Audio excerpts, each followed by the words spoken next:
দর্শক, শাহবাগে আছেন আমাদের সহকর্মী রাজু মাহমুদ। শিক্ষার্থীদের বিক্ষোভ নিয়ে আরো জানবো তার কাছ থেকে। রাজু, আপনি তো শাহবাগে রয়েছেন, শাহবাগে শিক্ষার্থীদের বিক্ষোভের কি চিত্র দেখছেন এই মুহূর্তে, আর কি দাবি করছেন তারা?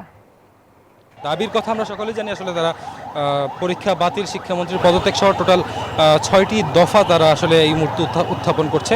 সেই ৬ দফা দাবি নিয়ে তারা দুপুর থেকে, আজকে আমরা জানি যে সকালে দুপুরের পর আসলে সায়েন্স ল্যাব মোড়ে তারা অবস্থান নেয়। সেখান থেকে তারা সায়েন্স ল্যাব মোড় থেকে সচিবালয় অভিমুখে তারা আসলে লং মার্চ করে। সেখানে মার্চ পাস্ট শেষে তারা সেখান থেকে যখন শাহবাগ মোড় থেকে সচিবালয়ের গেট থেকে তারা আসলে ওখান থেকে ফিরে এসে এখন বর্তমানে তারা আছে শাহবাগ মোড়ে। শাহবাগ মোড়ে এসে আপনারা দেখতে পাচ্ছেন এখানে আসলে বিশাল বড় একটি অবস্থান নিয়ে তারা পুরো শাহবাগটাকে নিয়ন্ত্রণে নিয়েছে। এখানে যান চলাচল বন্ধ আছে, তবে আমরা দেখতে পেয়েছি অ্যাম্বুলেন্স সহ যেসব জরুরি সেবা দানকারী যানবাহন আছে সেই সব যানবাহনগুলো আসলে তারা ছেড়ে দিচ্ছিল।